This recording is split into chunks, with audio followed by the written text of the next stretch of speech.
दिसंबर का पहला पखवाड़ा चल रहा था। शीत ऋतु दस्तक दे चुकी थी। सूरज भी धीरे धीरे अस्ताचल की ओर प्रस्थान कर रहा था और उसकी किरणें आसमान में लालिमा फैलाए हुए थीं।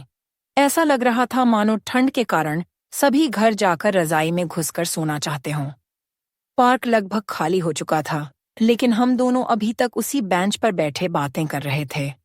हम एक दूसरे की बातों में इतने खो गए थे कि हमें रात्रि की आहट का भी पता नहीं चला। मैं तो बस एकाग्रचित्त हो अखिलेश की दीवानगी भरी बातें सुन रही थी। मैं तुमसे बहुत प्यार करता हूँ रीमा, मुझे कभी तन्हा मत छोड़ना।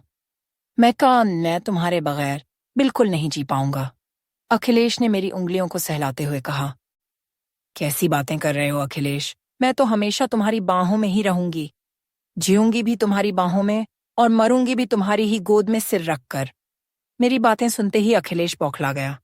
यह कैसा प्यार है रीमा? एक तरफ तो तुम मेरे साथ जीने की कस्में खाती हो और अब मेरी गोद में सिर रखकर मरना चाहती हो। तुमने एक बार भी ये नहीं सोचा कि मैं तुम्हारे बिना जीकर क्या करूंगा? बोलो रीमा, बोलो ना। अखिलेश बच्चों की तरह बिलखने लगा। और क्या तुम उस दूसरी दुनिया में मेरे बगैर रह पाओगी? जानती हो रीमा, अगर मैं तुम्हारी जगह होता तो क्या कहता? अखिलेश ने आंसू पोंछते हुए कहा। यदि तुम इस दुनिया से पहले चली जाओगी तो मैं तुम्हारे पास आने में बिल्कुल भी देर नहीं करूंगा, और यदि मैं पहले चला गया तो फिर तुम्हें अपने पास बुलाने में देर नहीं करूंगा, क्योंकि मैं तुम्हारे बिना कहीं भी नहीं रह सकता। अखिलेश का यह रूप देखकर पहले तो मैं सहम गई, लेकिन अपने प्रति अखिलेश का यह पागलपन मुझे अच्छा लगा। हमारे प्यार की कलियां अब खिलने लगी थीं। किसी को भी हमारे प्यार से कोई ऐतराज नहीं था। दोनों ही घरों में हमारे रिश्ते की बातें होने लगी थीं। मारे खुशी के मेरे कदम जमीन पर ही नहीं पड़ते थे, लेकिन अखिलेश को न जाने आजकल क्या हो गया था। हर वक्त वह खोया खोया सा रहता था। उसका चेहरा पीला पड़ता जा रहा था। शरीर भी काफी कमजोर हो गया था।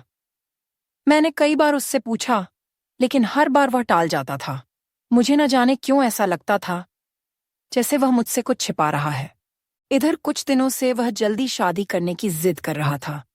उसकी जिद में छिपे प्यार को मैं तो समझ रही थी, मगर मेरे पापा मेरी शादी अगले साल करना चाहते थे ताकि मैं अपनी पढ़ाई पूरी कर लूं। इसलिए चाहकर भी मैं अखिलेश की जिद न मान सकी।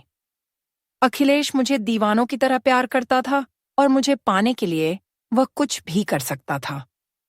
यह बात मुझे उस दिन समझ में आ गई जब शाम को अखिलेश ने फोन करके मुझे अपने घर बुलाया।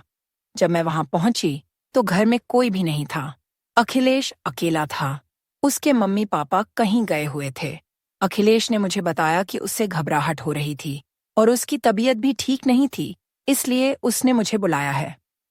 थोड़ी देर बाद जब मैं उसके लिए कॉफी बनाने रसोई में गई, तभी अखिलेश ने पीछे से आकर मुझे आलिंगनबद्ध कर लिया। मैंने घबराकर पीछे हटना चाहा, लेकिन उसकी बाहों की जंजीर न तोड़ सकी। वह बेतहाशा मुझे चूमने लगा। मैं तुम्हारे बिना नहीं रह सकता रीमा, जीना तो दूर, तुम्हारे बिना तो मैं मर भी नहीं पाऊंगा। आज मुझे मत रोको रीमा, ओ अकेला नहीं रह पाऊंगा। मेरे मुंह से तो आवाज तक नहीं निकल सकी और एक बेजान लता की तरह मैं उससे लिपटती चली गई। उसकी आंखों में बिछुड़ने का भय साफ झलक रहा था और मैं उन आंखों में समाकर इस भय को समाप्त कर देना चाहती थी। तभी तो बंद पलकों से मैंने अपनी सहमति जाहिर कर दी। फिर हम दोनों प्यार के उफनते सागर में डूबते चले गए और जब हमें होश आया तब तक सारी सीमाएं टूट चुकी थीं। मैं अखिलेश से नजरें भी नहीं मिला पा रही थी और उसके लाख रोकने के बावजूद बिना कुछ कहे वापस आ गई। इन 15 दिन में न जाने कितनी बार वह फोन और एसएमएस कर चुका था, मगर न तो मैंने उसके एसएमएस का कोई जवाब दिया और न ही उसका फोन रिसीव किया। 16वें दिन अखिलेश की मम्मी ने ही फोन करके मुझे बताया कि अखिलेश पिछले 15 दिन से अस्पताल में भर्ती है और उसकी अंतिम सांसें चल रही हैं। अखिलेश ने उसे बताने से मना किया था, इसलिए वे अब तक उसे नहीं बता पा रही थीं। इतना सुनते ही मैं एक कप्पल भी न रुक सकी। अस्पताल पहुंचने पर मुझे पता चला कि अब उसकी जिंदगी के बस कुछ ही क्षण बाकी हैं। परिवार के सभी लोग आंसुओं के सैलाब को रोके हुए थे। मैं बदहवास सी दौड़ती हुई अखिलेश के पास चली गई। आहट पाकर उसने अपनी आंखें खोलीं। उसकी आंखों में खुशी की चमक आ गई थी। मैं दौड़कर उसके कृशकाय शरीर से लिपट गई। तुमने मुझे बताया क्यों नहीं अखिलेश? सिर्फ कॉल मी लिखकर सैकड़ों बार मैसेज करते थे। क्या एक बार भी तुम अपनी बीमारी के बारे में मुझे नहीं बता सकते थे? क्या मैं इस काबिल भी नहीं कि तुम्हारा गम बांट सकूं? मैं हर दिन तुम्हें फोन करता था रीमा, पर तुमने एक बार भी क्या मुझसे बात की? नहीं अखिलेश, ऐसी कोई बात नहीं थी, लेकिन उस दिन की घटना की वजह से मैं तुमसे नजरें नहीं मिला पा रही थी। लेकिन गलती तो मेरी भी थी ना रीमा। फिर तुम क्यों नजरें चुरा रही थीं? वह तो मेरा प्यार था रीमा, ताकि तुम जब तक जीवित रहोगी मेरे प्यार को याद रख सकोगी। नहीं अखिलेश, हमने साथ जीने मरने का वादा किया था। आज तुम मुझे मंझधार में अकेला छोड़कर नहीं जा सकते। उसके मौत के एहसास से मैं कांप उठी। अभी नहीं रीमा, अभी तो मैं अकेला ही जा रहा हूं, मगर तुम मेरे पास जरूर आओगी रीमा। तुम्हें आना ही पड़ेगा। बोलो रीमा, आओगी ना अपने अखिलेश के पास? अभी अखिलेश और कुछ कहता कि उसकी सांसें उखड़ने लगीं और डॉक्टर ने मुझे बाहर जाने के लिए कह दिया। डॉक्टरों की लाख कोशिशों के बावजूद अखिलेश को नहीं बचाया जा सका। मेरी तो दुनिया ही उजड़ गई थी। मेरा तो सुहागन बनने का रंगीन ख्वाब ही चकनाचूर हो गया। सबसे बड़ा धक्का तो मुझे उस समय लगा जब पापा ने एक भयानक सच उजागर किया। यह कॉलेज के दिनों की कुछ गलतियों का नतीजा था, जो पिछले 1 साल से वह एड्स जैसी जानलेवा बीमारी से जूझ रहा था।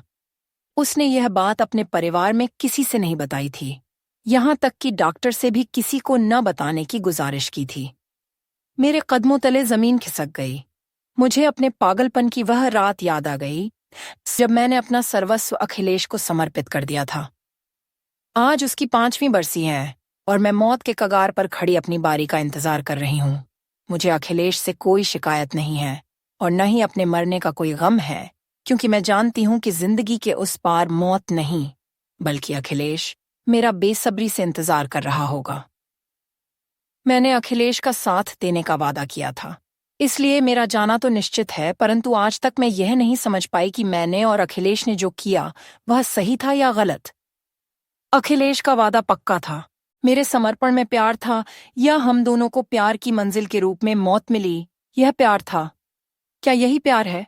क्या पता मेरी डायरी में लिखा यह वाक्य मेरा अंतिम वाक्य हो? कल का सूरज मैं देख भी पाऊंगी या नहीं, शायद की साफ मुझे पता नहीं।